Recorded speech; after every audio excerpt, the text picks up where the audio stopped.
In the complex web of human interactions, there are two fundamental approaches to achieving one's goals: force and power. As someone who has spent considerable time observing and analyzing the intricacies of social dynamics, I've come to understand the profound differences between these two methods. Force, in its essence, is the direct application of effort to overcome resistance. It's the most obvious and immediate way to effect change, but it's also the most limited. Think of it as trying to move a boulder by pushing against it with all your might. You might succeed in budging it slightly, but at what cost? Your energy depletes rapidly, and the results are often meager compared to the effort expended. In our school environment, I've seen countless examples of students relying on force. They cram for exams, pulling all-nighters, and overloading on caffeine. They try to brute force their way through complex problems without taking the time to understand the underlying principles. Some even attempt to climb the social ladder through intimidation or by overwhelming others with their presence. These methods might yield short-term results, but they're ultimately unsustainable. Power, on the other hand, is a far more subtle and effective approach.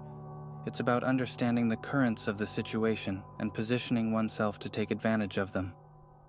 Rather than expending energy fighting against the flow, one who uses power aligns themselves with the natural order of things.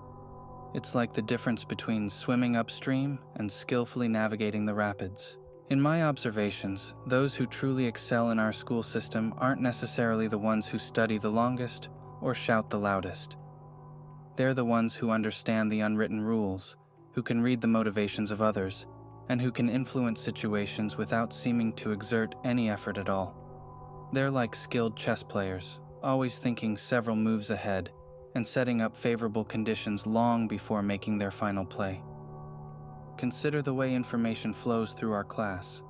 Those who rely on force might try to gather intelligence through direct questioning or by eavesdropping, burning through their social capital in the process.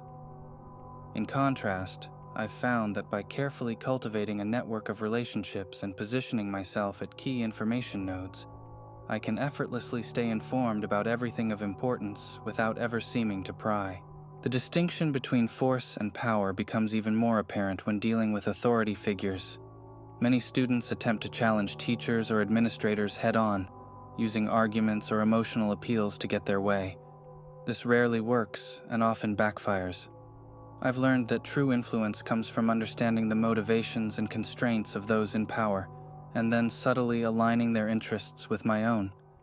It's a delicate dance, one that requires patience, insight, and a willingness to play the long game. But perhaps the most crucial arena where the difference between force and power manifests is in self-improvement.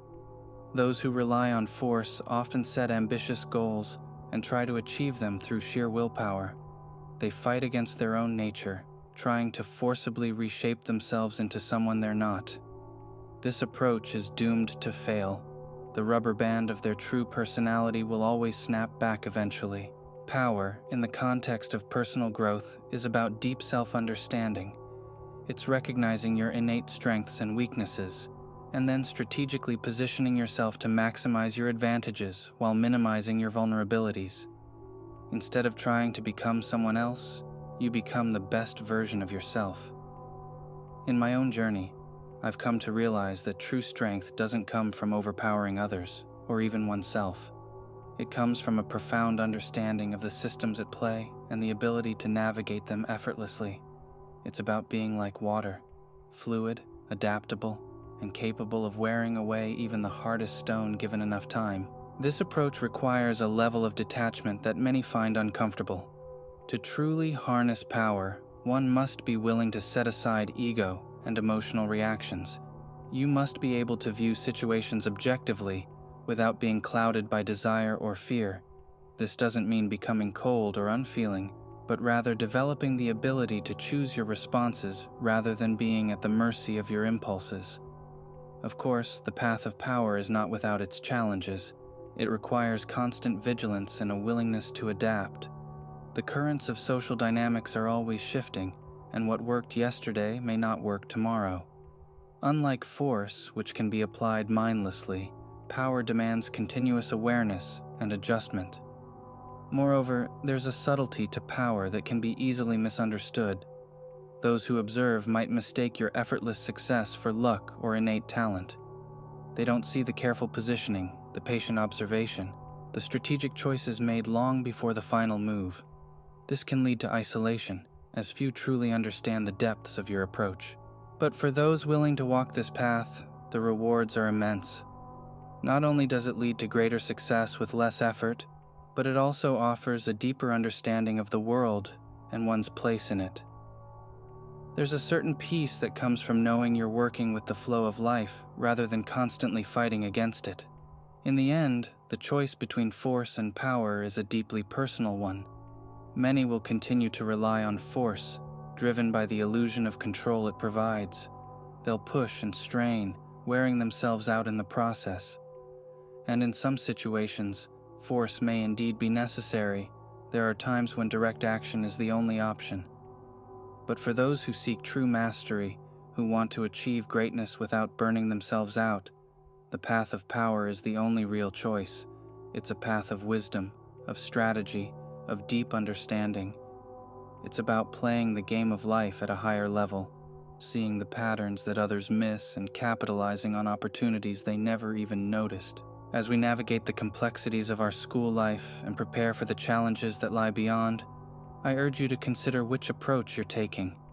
Are you exhausting yourself, fighting against the current? Or are you learning to read the waters, to position your sails just so, to harness the winds of change to propel you forward? The choice is yours, but remember, true power lies not in the ability to impose your will on the world, but in the wisdom to align yourself with the forces already in motion. Master this, and you'll find that doors open for you, obstacles melt away, and success comes as naturally as breathing. In the grand game of life, force may win battles, but power wins wars. Choose wisely, for your choice will shape not just your outcomes, but the very nature of your journey through this world.